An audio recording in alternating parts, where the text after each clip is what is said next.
Hi அஸ்ஸலாமு அலைக்கும் to all welcome to my channel. இன்றைக்கி நம்ம என்ன பார்க்க போகிறோம் பார்த்தீங்க அப்படின்னா செப்டம்பர் 26, அதாவது நேற்று நைட்டு நம்ம சங்கர் சார் நோட்டீஸ் போர்டில் ரொம்பவுமே முக்கியமான விஷயங்கள் நிறைய நம்மக்கிட்ட ஷேர் பண்ணியிருக்காங்க. அந்த ஆடியோவில் சார் என்னென்ன விஷயங்கள் எல்லாம் ஷேர் பண்ணியிருக்காங்க அப்படிங்கிறத பற்றிய ஒரு ஷார்ட் அண்ட் ஸ்வீட்டான ஒரு எக்ஸ்ப்ளனேஷனை தான் இந்த வீடியோவில் நம்ம பார்க்க போகிறோம். வாங்க வீடியோக்குள்ளே போகலாம்.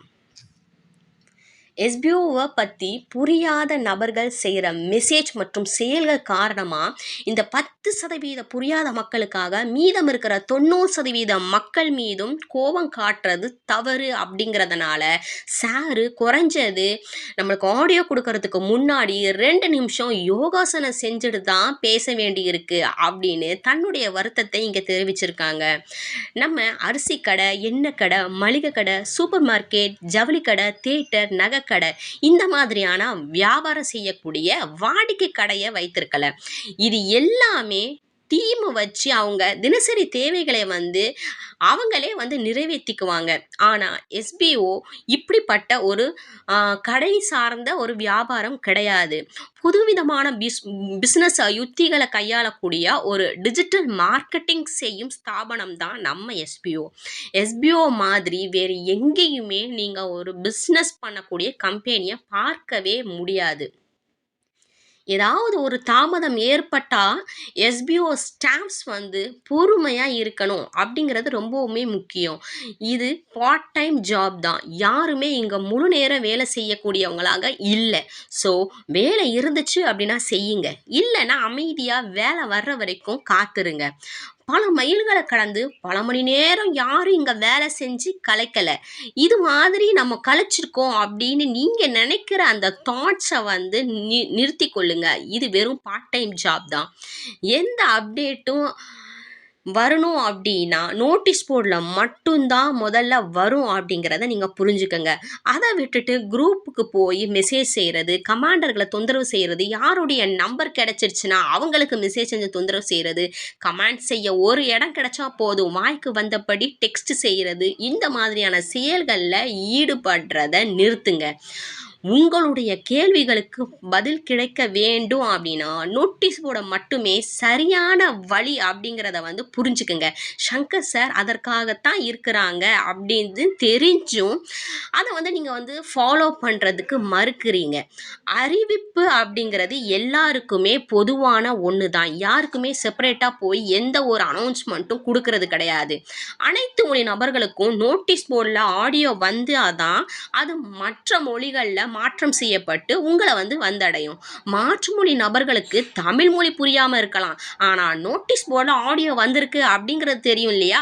ஸோ அவங்க அப்போ என்ன பண்ணணும், அந்த மொழி தெரிஞ்சவங்களை தொடர்பு கொண்டு செய்தியை நீங்கள் அறிஞ்சிக்கலாம் இல்லையா? ஒர்க் எப்படி செய்யணும், என்னைக்கு செய்யணும் அப்படிங்கிறத ஒரு கன்ஃபர்மேஷன் ஆடியோ சார் கொடுக்குறதா சொல்லியிருக்காங்க. சொல்லியிருந்தோம் ஏன் நம்ம அதுக்குள்ளே நம்ம அதிகமான மெசேஜை மற்றவங்க கிட்ட பகிரணும், பல கேள்விகளை நம்ம எழுப்பணும். வித்ட்ராவல் ரீஃபண்ட் குறித்தும் அறிவிப்பு சார் ஏற்கனவே கொடுத்துருக்காங்க, எப்படிலாம் நடைபெற போகுது அப்படின்னு.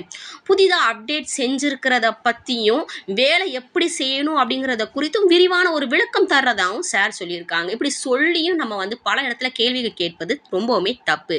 இது எல்லாமே நோட்டீஸ் போர்டில் மட்டும்தான் வரும். கமாண்டர்களை குரூப்பில் போடும் கேள்விகளுக்கு கூட பதில் சொல்கிறதுக்கு சாருக்கு டைம் கிடையாது. எல்லாத்துக்குமான பதில் நம்ம நோட்டீஸ் போர்டில் மட்டும்தான் தெரிவிக்கப்படும். கமாண்டர்கள் கிட்ட மக்கள் கேட்குற கேள்விகள் சங்கர் சார் கிட்ட போகுது. அதற்கு சார் எல்லா விதத்துலேயுமே நோட்டீஸ் போர்டில் பதில் கொடுக்குறாங்க. கண்டிப்பாக நீங்கள் அங்கே போய் பார்த்து உங்களுடைய கேள்விக்கான பதில்களை தெரிஞ்சுக்குங்க. திரும்ப திரும்ப கேட்ட கேள்வியை கேட்டு நீங்கள் டென்ஷன் படுத்தாதீங்க அப்படின்னு சொல்லியிருக்காங்க. அனௌன்ஸ்மெண்ட் வரலை அப்படின்னா பொறுத்துருங்க, அதுதான் அங்கே முக்கியம். இங்கே சொல்லப்படுற அறிவிப்புகளை நீங்கள் தவறாமல் பின்பற்றணும், அதுதான் முக்கியம். நோட்டீஸ் போர்டை பின்பற்ற முடியலை அப்படின்னா ரீஃபண்டை வாங்கிட்டு போயிட்டே இருங்க அப்படின்னு சார் சொல்லியிருக்காங்க. யாரையுமே தொந்தரவு செய்யாதீங்க. கேள்வி கேட்பது சுலபந்தான், ஆனால் எஸ்பிஓ இடத்துல இருந்து பார்த்தாதான் அவங்களுடைய கஷ்டம் உங்களுக்கு புரியும். 10,000 நபர்களை புதிதாக ஆக்டிவ் செஞ்சுருக்காங்க. ஒரு நாளைக்கு முன்னாடி கூட 1900 நபர்களை ஆக்டிவேட் செஞ்சுருக்காங்க. இந்த ஆக்டிவேஷனில் வரும் பிரச்சனைகள் ரொம்பவுமே அதிகம். கொடுக்குற வாய்ப்பை பயன்படுத்தாமல் வாய்ப்புகள் மீண்டும் மீண்டும் கேட்டால் அது ரொம்பவுமே தப்பு. மக்களாகிய நம்ம செய்கிற இந்த ஒரு தவறுக்கு பல காரணம் சொன்னால் அது மட்டும் தப்பு கிடையாது. ஆனால் எஸ்பிஓ இந்த தாமதத்திற்கான காரணம் சொன்னால் அது தப்பா அப்படின்னு சார் கேட்டிருக்காங்க. சாஃப்ட்வேர் அப்படிங்கிறது எல்லாருக்குமே பொதுவானது தான். அதில் மாற்றம் செஞ்சால் எல்லாமே மாறி தான் வருது. ஸோ திரும்ப திரும்ப அதை வந்து சரி செய்ய வேண்டியிருக்கு. அதுக்கு நமக்கு தாமதம் ஆகத்தான் செய்யும் அப்படிங்கிறத புரிஞ்சுக்குங்க. 100% தாமதத்திற்கு விளக்கம் கேட்கும் நபர்களை வந்து பார்த்து சார் ஒரு கேள்வி கேட்குறாங்க. இதற்கு முன்னாடி நீங்கள் எங்கேயாவது வேலை பார்த்துருக்கீங்களா? அதாவது இது சம்பந்தமான டிஜிட்டல் மார்க்கெட்டிங் சம்பந்தமான ஆன்லைன் ஜாப் எங்கேயாவது பார்த்துருக்கீங்களா அப்படின்னு கேள்வி கேட்டிருக்காங்க. அது மட்டும் இல்லாமல் வாங்க நான் உங்களுக்கு 100% எதுக்கு தாமதம் ஆகுது அப்படின்னு ஒரு கிளாரிஃபிகேஷனான ஒரு ஆன்சர் பண்ணுறேன் அப்படின்னு சார் ரொம்பவே தைரியமாக இந்த இடத்துல வந்து மென்ஷன் பண்ணியிருக்காங்க. இது மாதிரி சாஃப்ட்வேரில் புதிய அப்டேட் செய்யும் பொழுது எவ்வளவு பக்ஸ் வரும், என்னெல்லாம் பிரச்சனை ஏற்படும் அப்படின்னு தெரியல அப்படின்னா தெரிஞ்சுட்டு பேசுங்க. சாஃப்ட்வேர் அப்டேட் செய்கிற வேலை முடிஞ்சிருச்சு அப்படின்னா அதன் அனௌன்ஸ்மெண்ட் கண்டிப்பாக நோட்டீஸ் போர்டில் தான் வரும். அது வரை பொறுத்து இருக்க வேண்டியது தான் நம்மளுடைய முக்கியமான ஒரு வேலை. இல்லை அப்படின்னா எஸ்பிஓவில் நீங்கள் தொடரவே முடியாது அப்படின்னு சார் மென்ஷன் பண்ணியிருக்காங்க. ஒரு நபர் எஸ்பிஓ மீது கேஸ் கொடுத்துருக்காங்க.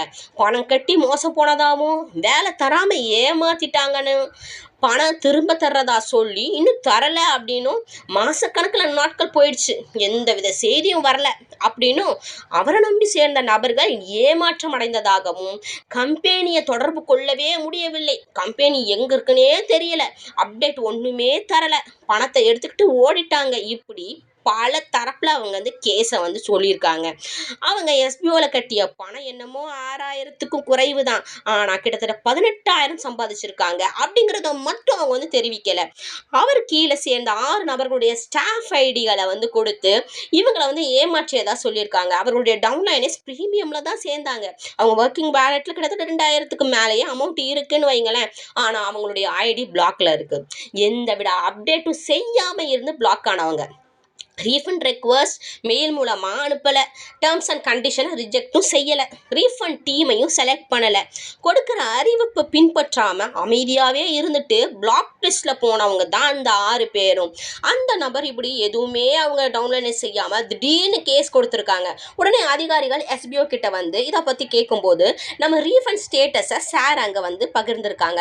Bank approval, limitations, day by day payment credit, every டிரான்சாக்ஷனுக்கு பேங்க்ட கொடுக்கப்படுற கணக்கு, டிபார்ட்மெண்ட்டில் கொடுக்கப்படுற கணக்கு, பேமெண்ட் கிரெடிட் ஆன batches list, procedure of payment credit, agreement form mail மூலமாக அனுப்பி சைன் வாங்குறது, இப்படி எல்லா வித ஸ்டேட்டஸையுமே சொல்லி எப்படி சார் இவங்க சொல்கிற மாதிரி உடனடியாக நம்ம ரீஃபண்ட் போட முடியும் அப்படின்னு கேட்டிருக்காங்க. அதற்கு அதிகாரியும் நம்ம பற்றி தெரிஞ்சுக்கிட்ட ஒரு காரணத்தினால ஓகே அப்படின்னு சொல்லி அதுலேருந்து விலகிட்டாங்க.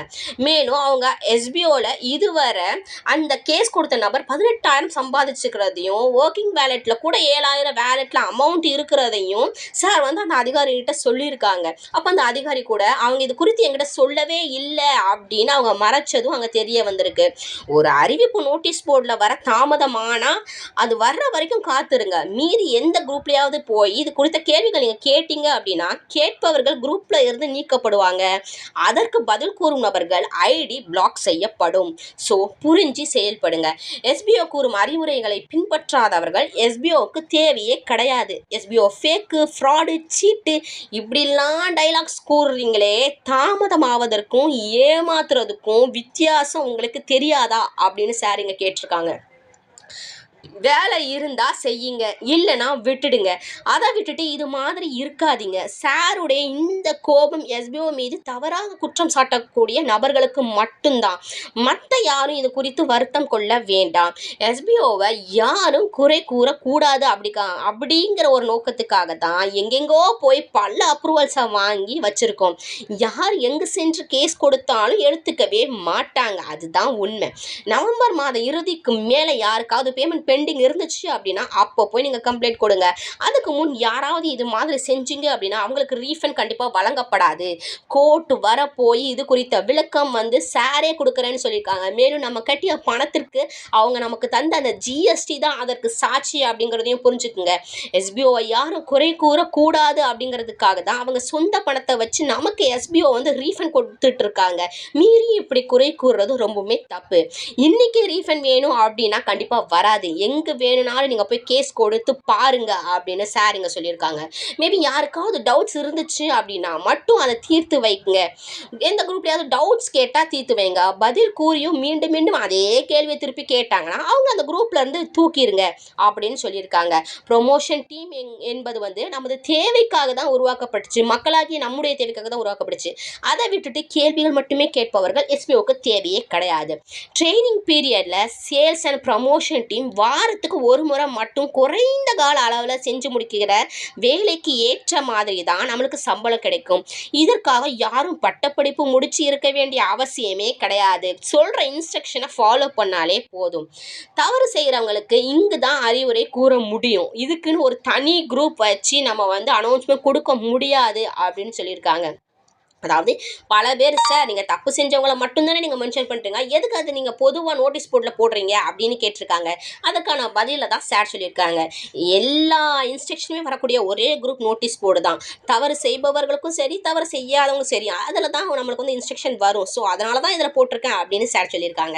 கேள்விகளுக்கு பதில் அளிப்பதனால தான் நிறைய நபர்கள் இதே வாடிக்கையாக வச்சுருக்காங்க. எனவே அதை நிறுத்தினா மட்டுமே வந்து இந்த ஒரு கேள்வி கேட்பதில் இருந்து நம்ம வந்து ஒரு மாற்றம் நம்மளுக்கு வரும். டெலிகிராம் வந்தாலே சாருக்கு டென்ஷன் ஏற்படுத்தக்கூடிய மெசேஜ் தான் அதிகமாக இருக்குது. அதை கண்டிப்பாக நிறுத்திக்குங்க. இனியாவது நிறுத்திக்குங்க. இது சார் மற்றும் அட்மின் டீமுடைய ஆதங்கம். எல்லாருமே வேலை செய்யத்தான் செய்கிறோம். ஆனால் அநாகரிகமான கேள்விகளுக்கு உள்ளாக்கப்படுறது மட்டும் எஸ்பிஓ அட்மின் டீம் அப்படிங்கிறது ரொம்பவுமே பெரிய மன வருத்தத்திற்குரிய ஒரு கொஸ்டின் அட்மின் டீம்கிட்ட இருந்து கேட்கப்பட்டிருக்கு. நம்ம வாங்கக்கூடிய சம்பளத்தை விட கொஞ்சம் கூடுதலாக தான் அட்மின் டீமில் சம்பளம் இருக்கலாம். ஆனால் அவங்க செய்கிற வேலையில் ஒரு கால் பகுதி கூட நம்ம செய்ய மாட்டோம் அப்படிங்கிறத மறந்துடாதீங்க. ஓனருக்கு இப்போதைக்கு ப்ராஃபிட் இல்லாட்டாலும் ஒரு வருடத்திற்கு பின்னாடி லாபத்தை கண்டிப்பாக அவங்களால பார்க்க முடியும் அப்படிங்கிறதுக்காக தான் இந்த ஒரு ஓட்டம் ரொம்பவுமே கஷ்டமான முறையில் எஸ்பிஓ வந்து பயணம் மேற்கொண்டுட்டு இருக்கு. எஸ்பிஓ கூற அறிவுரைகளை பின்பற்றாதவர்களை, அதை பின்பற்ற தெரியாதவர்களை வச்சு என்ன செய்யறது? அவங்கள நம்மளுக்கு வந்து எஸ்பிஓக்கு தேவையே இல்லை அப்படின்னு அட்மின் டீமுடைய ஒரு கேள்வி. இது சமூக சேவையும் கிடையாது. குறைவான எண்ணிக்கையில் எஸ்பிஓவுடைய டைஅப் செஞ்சுருக்க இந்த கம்பெனியுடைய எண்ணிக்கை வந்து கண்டிப்பாக ஃப்யூச்சரில் கூடிக்கிட்டே போகணும். அதற்கு ஏற்ற மாதிரி நம்மளும் வேலை செய்யணும் அப்படின்னு சொல்லியிருக்காங்க. எஸ்பிஓவில் செய்கிற ஒர்க்கு எதுவும் எங்கும் செய்யவே முடியாது அப்படிங்கிறதுனால தான் சார் வந்து இங்கு தன் குரலை வந்து ரொம்பவுமே உயர்த்தி கம்பீரமாக பேசியிருக்காங்க. யாராவது இது மாதிரி வேற கம்பெனியை காட்ட முடியுமா? கண்டிப்பா முடியாது. எல்லாருமே இந்த விஷயத்த பொறுமையா இன்னைக்கு மதியானம் 2 மணி வரை நேரம் எடுத்து கொஞ்சம் கொஞ்சமா கேட்டு முடிங்க. இதுதான் நம்முடைய இன்னைக்கான வேலை அப்படிங்கிறதையும் சார் சொல்லியிருக்காங்க. இன்னைக்கு 2 மணிக்குள்ள கண்டிப்பாக எல்லாருமே நம்ம வந்து நியூவான நம்மளுடைய ஜாபை வந்து ஸ்டார்ட் பண்ண போகிறோம். டேர்ம்ஸ் அண்ட் கண்டிஷனை ரிஜெக்ட் செஞ்சவங்களுக்கு அக்ரிமெண்ட் ஃபார்ம் மெயில் மூலமா போயிடும். வித்ட்ராவல் அமௌண்ட் போட ஸ்டார்ட் ஆகிரும் அப்படிங்கிறத சார் வந்து ரொம்பவுமே தெளிவாக வந்து இதில் வந்து மென்ஷன் பண்ணியிருக்காங்க. இதுதான் வந்து இன்றைக்கோ நேற்று கொடுத்த சார் ஆடியோடைய முக்கியமான ஒரு அறிவிப்பு. இது குறித்து மாற்றி போய் எங்கேயும் நீங்கள் கொஷின் கேட்காதீங்க, ஸ்டாப் பண்ணுங்க அப்படின்னு சொல்லியிருக்காங்க. நோட்டீஸ் போர்டில் அறிவிப்பு வந்ததும் இது குறித்து யாராவது கேள்வி கேட்டால் அவங்கள குரூப்பில் இருந்து நீக்கிருங்க. கால தாமதம் ஆனாலும் எல்லாவித அறிவிப்பும் கண்டிப்பாக நோட்டீஸ் போர்டில் மட்டும்தான் வரும். எந்தவித கேள்வியாக இருந்தாலும் சார் அறிவிக்காமல் யாருக்குமே தெரியாது. அதனால் பொறுத்துருங்க. சார் இப்படி ரொம்பவே கோவமாக ஆடியோ போட காரணம் வேண்டாத நபர்கள் அனுப்பும் அந்த மெசேஜ் தான் அப்படிங்கிறத புரிஞ்சுக்கணும். எஸ்பிஓவுக்காக காத்திருக்கக்கூடிய நல்ல நபர்களை சார் வந்து இதில் சேர்க்கலை. யார் வந்து எஸ்பிஓவை குறை சொல்கிறாங்களோ அவங்களுக்கு மட்டும்தான் இந்த ஆடியோ. மேலும் சார் கொடுத்துருக்கிற அந்த விஷயங்கள் எல்லாம் நம்ம 2 பேருக்குமே பொதுவான சில விஷயங்களும் அதில் இருக்குது. ஸோ இது குறித்து யாருமே வருத்தப்படாதீங்க அப்படிங்கிறதையும் சார் வந்து இங்கே மென்ஷன் பண்ணியிருக்காங்க. இதுதான் நேற்று கொடுத்த ஆடியோவுடைய ஃபுல் ப்ரீஃபான ஒரு எக்ஸ்பிளனேஷன். சார் மேலும் நிறைய விஷயங்கள் அந்த ஆடியோவில் வந்து சார் வெளியிட்டிருக்காங்க. நான் அதை இதில் வந்து சொல்லலை. கண்டிப்பாக நீங்கள் வந்து ஆடியோ நோட்டீஸ் போர்டில் போய் கேட்டால் மட்டும்தான் உங்களுக்கு அதற்கான விடை கிடைக்கும் அப்படிங்கிறத நான் தெரிவிச்சுக்கிறேன். இந்த வீடியோ கண்டிப்பாக உங்களுக்கு யூஸ்ஃபுல்லாக இருந்திருக்கும் அப்படின்னு நான் நம்புகிறேன். வீடியோ பிடிச்சிருந்துச்சு அப்படின்னா kindly subscribe, like, share, comment and support my YouTube channel. Thank you and thank you so much to all.